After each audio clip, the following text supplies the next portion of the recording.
Baik, bismillah, assalamualaikum warahmatullahi wabarakatuh. Kembali lagi dengan channel saya, Haris Fauzi. Channel YouTube yang membahas tentang dunia pendidikan dan pekerjaan operator sekolah. Oke teman-teman, sebelumnya jangan lupa subscribe channel ini, Haris Fauzi, nyalakan loncengnya, dan jangan lupa juga like and share video ini agar teman-teman yang lain juga bisa merasakan manfaat dari video ini. Dan saya ucapkan terima kasih kepada teman-teman yang sudah subscribe channel ini. Semoga channel ini terus berkembang dan bisa memberikan manfaat lebih kepada banyak orang. Baik teman-teman, sini akan saya melanjutkan pembahasan tentang OSN ya teman-teman. Pada hari ini per tanggal 15 April ada informasi ya teman-teman tentang pelaksanaan atau panduan pelaksanaan OSNK SD SMP 2004. Nanti teman-teman bisa download panduannya itu di web UBK ya teman-teman. Silakan kita buka dulu web UBK-nya yang ini teman-teman. Nah, di sini kita tarik download berkas. Nah, ini panduan pelaksanaan OSNK SD SMP, bentuknya PDF. Nanti teman-teman silakan diklik. Nanti ini isi panduannya. Nanti teman-teman silahkan dibaca panduannya atau simak video ini hingga akhir. Nanti insya Allah saya bacakan, kita bahas bareng-bareng. Oke teman-teman, silahkan di download dulu panduan pelaksanaannya. Dan informasi ya teman-teman, pengumuman terakhir terkait dengan pelaksanaan uji coba OSNK jenjang SD pada hari Senin tanggal 20 Mei dan uji coba OSNK jenjang SMP pada hari Rabu tanggal 20 Mei. Maka perubahan mode, status, ruang, dan penempatan peserta ke ruang akan ditutup pada hari Jumat tanggal 17 Mei 2024 dan akan dibuka kembali pada tanggal 20 hingga 24 Mei untuk perubahan data ruang dan penempatan peserta. Oke teman-teman proktor, silahkan dikerjakan sebelum tanggal 17 Mei karena setelah tanggal 17 Mei akan ditutup untuk pengisiannya teman-teman. Kita buka panduan pelaksanaannya.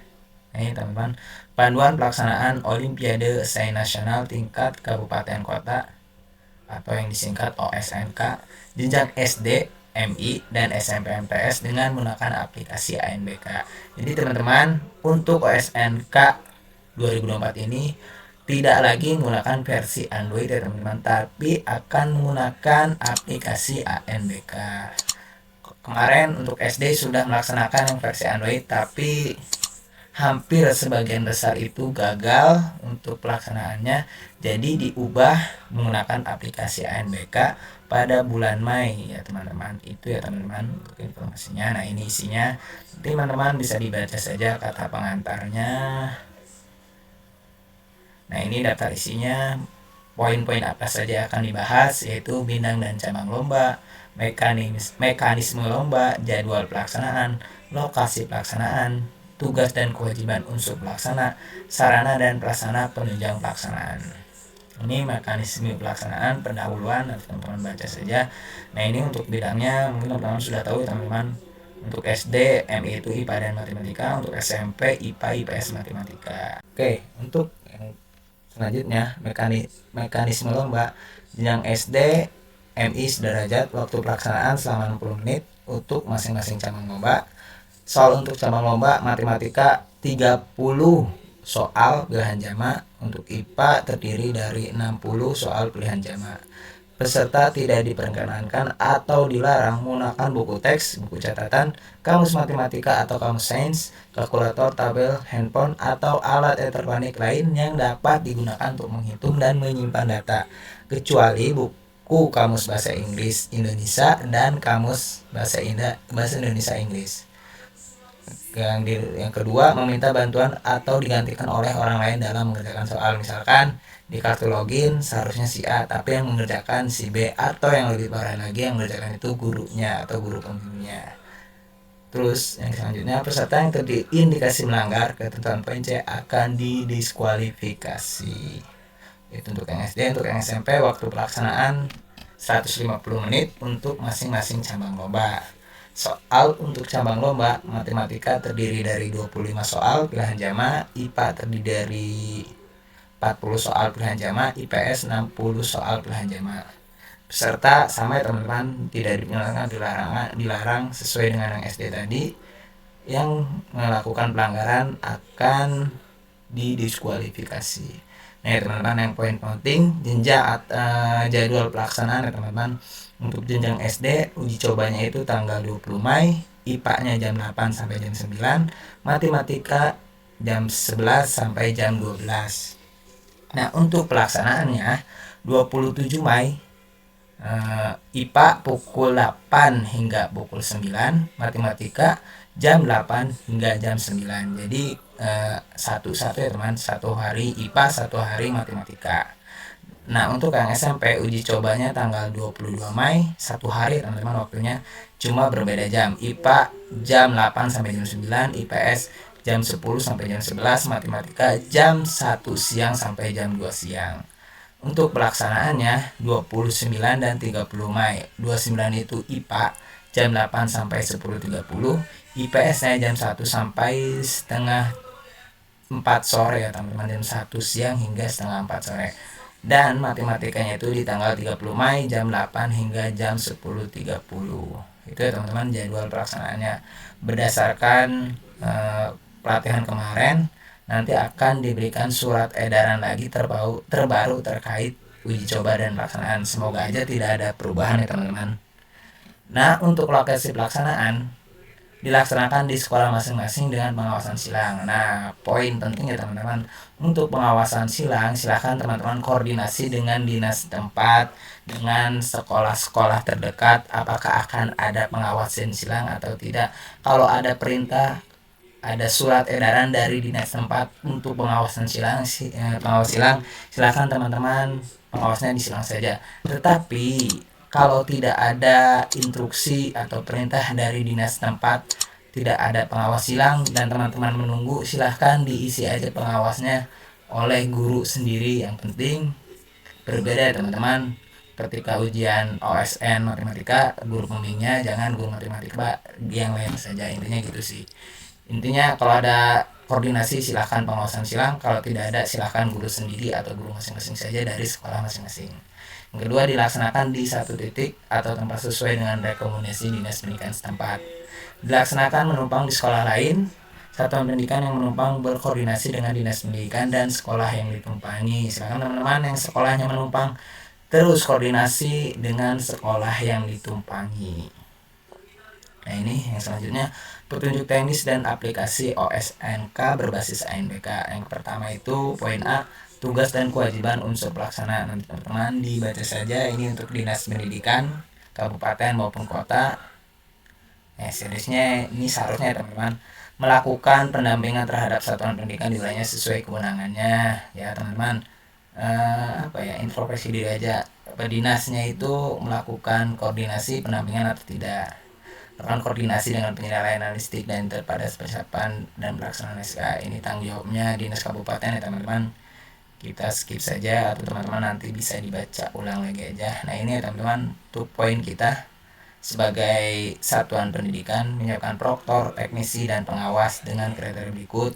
Teman-teman sudah diisi teman-teman menu-menu yang ada di web UBK, nanti teman-teman dibaca saja. Proktor itu tugasnya apa, teknisi itu tugasnya apa, nah ini kewajibannya apa, terus ketika pelaksanaan ngapain aja ya. Ini yang semi daring ya teman-teman. Untuk yang daring itu sudah saya bahas di video yang ini teman-teman, demo aplikasi Proktor Browser dan tugas Proktor di aplikasinya. Ini untuk yang daring ya teman-teman. Oke, kita balik lagi ke PDF-nya. Nah ini pra berarti sebelum ya teman-teman.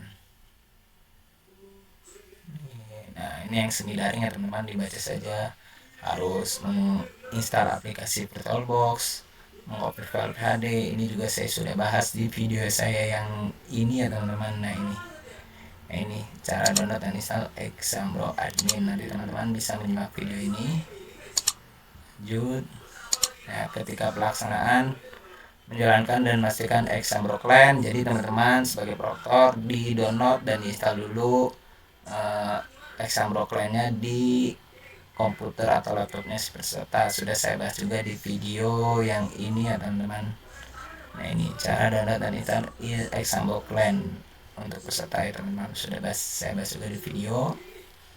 Nah ini masuk CBT menggunakan ID proktor dan password, sudah saya bahas juga. Nah, password itu sampai detik ini per tanggal 16 Mei belum muncul, jadi teman-teman sabar dulu ya teman-teman. Mengaktifkan tes rilis token ini, selanjutnya melakukan optional ini. Oke, setelah pasca pelaksanaan, memastikan seluruh komputer pelaksanaan sudah kembali halaman login. Nanti teman-teman dibaca saja. Nah, ini untuk yang daring tidak beda jauh ya teman-teman. Ngecek komputer klien terhubung dengan akses internet, menggunakan persyaratan topologi sesuai dengan standar ANBK, melakukan bandwidth kecepatan internet ya teman-teman, mengunduh aplikasi ANBK, proxy dan option client, mengekstrak proxy di komputer server dan external client di komputer klien. Pelaksanaan sama, tidak beda jauh ketika pelaksanaan. Pasca pelaksanaan, nah ini pengawas silang untuk uji bentuk. Kalau emang ada pengawas silang hadir di lokasi, menerima penjelasan pengarahan penunjukan pelaksanaan tes yang ada di saat pendidikan. Pas pelaksanaan ngapain aja untuk pengawas silang, pasca pelaksanaan. Terus untuk tugas peserta nanti teman-teman bisa diinformasikan ke para peserta OSNK. Sebelumnya ngapain, pelaksanaan. Oke teman-teman, nah ini untuk sarana dan prasarana ruang tes aman dan layak untuk pelaksanaan. Ruang tes memenuhi standar protokol kesehatan. Setiap ruang tes terdiri maksimal 40 komputer klien. Setiap komputer server melayani 40 klien dan ditangani oleh satu orang proktor. Setiap satuan pendidikan pelaksana tes ditangani minimal satu orang teknisi. Di lokasi tes dipasang pengumuman yang bertuliskan selain peserta pengawas proktor dan teknisi Olimpiade Nasional dilarang masuk ruang tes. Dilarang membuat komunikasi dan atau kamera ke ruang tes. Nah ini itu untuk masalah ruang. Untuk perangkat jaringan, untuk mode daring, spesifikasi hardware jaringan yang harus dipersiapkan untuk tes adalah sebagai berikut: bandwidth atau kecepatan internet minimal 28 Mbps untuk 40 klien ya teman-teman. Tapi kan untuk pelaksanaan OSN ini tidak sampai 40 ya teman-teman, paling banyaknya itu 5 orang ya teman-teman. Itu untuk pelaksanaannya di satuan pendidikan. Kalau teman-teman yang numpang atau yang di satu titikan mungkin sampai 40 klien ya teman-teman. Nah, jaringan koneksi internet yang disalurkan ke setiap klien melalui LAN dengan switch atau hub dengan kabel sekian, atau dapat menggunakan akses WAN yang mampu diakses stabil oleh 40 klien menggunakan WiFi ya teman-teman. Nah, 5 peserta insya Allah cukup ya teman-teman. WiFi yang standar insya Allah cukup ya teman-teman. Mau di semi daring ada beberapa yang harus dipisahkan: kabel, switch, bandwidth, IP address. Untuk komputer klien disediakan oleh satuan pendidikan. Pelaksanaan tes dilakukan dalam 2 hari, di mana setiap hari terdiri 1 sesi. Mode pelaksanaan ini juga sudah dibahas di video saya. Ini spesifikasi teknis sarana untuk pelaksanaan tes oleh sebelumnya sebagai berikut. Untuk komputer server sudah dibahas juga. Komputer klien, aplikasi apa saja yang harus diinstal. Ini untuk semi daring, ini untuk yang daring. Ini topologinya atau jaringan internetnya, teman-teman bisa disimak aja atau dibaca PDF ini. Nah, untuk ruangan tes, pastikan komputer server dan klien berfungsi dengan baik. Pencahayaan, sirkulasi udara, kebersihan ruangan, ketenangan, kenyamanan, dan keamanan ruangan tes dalam kondisi baik. Jarak duduk antar peserta minimal 1,5 meter atau menggunakan sekat antar tempat duduk. Setiap ruang tes diawasi oleh pengawas dengan perbandingan 1:20 peserta. Jadi untuk awasan ini 1 orang pengawas juga sudah cukup ya teman-teman. Atau mau beda cabang lomba, 1 pengawas, jadi ada 2 pengawas IPA, 1 pengawas matematika, 1 pengawas IPS, 1 pengawas. Jadi ya diatur saja oleh teman-teman. Ruangan tes disterilkan dari pihak-pihak yang tidak berkepentingan. Nah, ini penutup keberhasilan penyelenggaraan seleksi Olimpiade Nasional tahun 2024 ditentukan oleh semua unsur yang terlibat dalam melaksanakan kegiatan seleksi secara tertib, teratur, disiplin, dan rasa tanggung jawab yang tinggi. Dengan memahami pedoman ini diharapkan panitia dan semua pihak yang terkait dapat melaksanakan tugas dengan sebaik-baiknya sehingga mencapai hasil yang optimal. Menyadari masih banyak kekurangan dalam panduan pelaksanaan ini, kritik dan saran kami harapkan sebagai bahan masukan bagi penyelenggara seleksi di tahun-tahun mendatang. Mungkin kritiknya dari saya dan teman-teman tentang informasi terkait OSN ini kadang tidak sampai ke satuan pendidikan ya teman-teman. Jadi mungkin dari pusat ke provinsi nyampe, dari provinsi ke kabupaten nyampe, tapi kesatuan pendidikan itu kadang tidak sampai sudah sampai tapi waktunya itu sudah mepet, sudah hamin berapa baru informasinya itu disampaikan. Mungkin nanti bagaimana caranya agar informasi OSN ini sampai ke satuan pendidikannya, jadi tidak mentok di pusat saja atau di provinsi saja, tapi diusahakan sampai ke satuan pendidikan. Oke, itu saja dari saya. Semoga informasi ini bermanfaat. Silahkan share informasi ini ke teman-teman yang lain agar teman-teman yang lain juga mendapatkan informasi terkait panduan pelaksanaan OSNK jenjang SD, MI, dan SMP dengan menggunakan aplikasi NBK. Dan tentunya jangan lupa juga subscribe channel ini, Haris Fauzi, nyalakan loncengnya. Dan saya ucapkan terima kasih kepada teman-teman yang sudah subscribe channel ini. Semoga channel ini terus berkembang dan bisa memberikan manfaat lebih kepada banyak orang. Wassalamualaikum warahmatullahi wabarakatuh.